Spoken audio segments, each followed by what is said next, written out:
The aphorism, "As a man thinketh in his heart, so is he," not only embraces the whole of a man's being, but is so comprehensive as to reach out to every condition and circumstance of his life.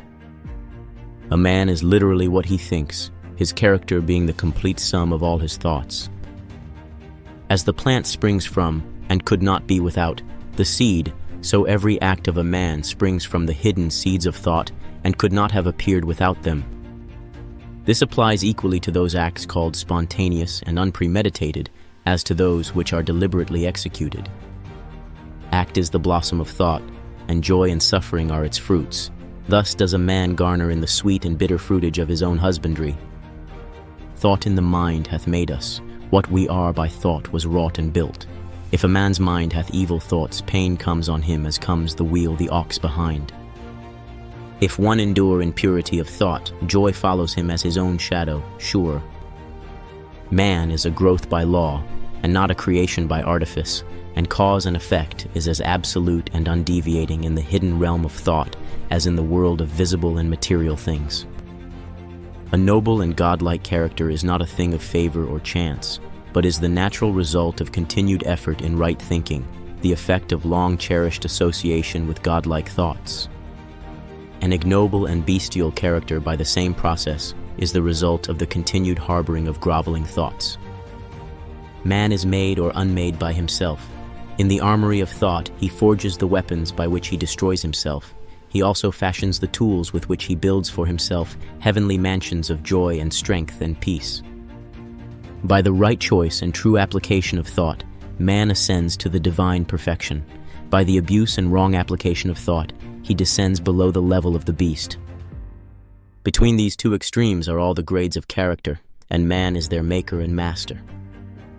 Of all the beautiful truths pertaining to the soul, which have been restored and brought to light in this age, none is more gladdening or fruitful of divine promise and confidence than this: that man is the master of thought, the molder of character, and the maker and shaper of condition, environment, and destiny. As a being of power, intelligence, and love, and the lord of his own thoughts, man holds the key to every situation, and contains within himself that transforming and regenerative agency by which he may make himself what he wills. Man is always the master, even in his weaker and most abandoned state. But in his weakness and degradation, he is the foolish master who misgoverns his household. When he begins to reflect upon his condition and to search diligently for the law upon which his being is established, he then becomes the wise master, directing his energies with intelligence and fashioning his thoughts to fruitful issues. Such is the conscious master, and man can only thus become by discovering within himself the laws of thought, which discovery is totally a matter of application, self-analysis, and experience.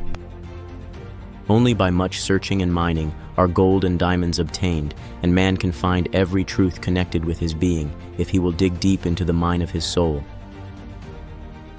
And that he is the maker of his character, the molder of his life, and the builder of his destiny, he may unerringly prove if he will watch, control, and alter his thoughts, tracing their effects upon himself, upon others, and upon his life and circumstances, linking cause and effect by patient practice and investigation, and utilizing his every experience, even to the most trivial, everyday occurrence, as a means of obtaining that knowledge of himself, which is understanding, wisdom, power.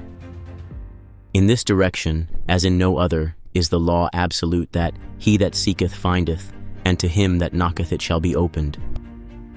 For only by patience, practice, and ceaseless importunity can a man enter the door of the temple of knowledge,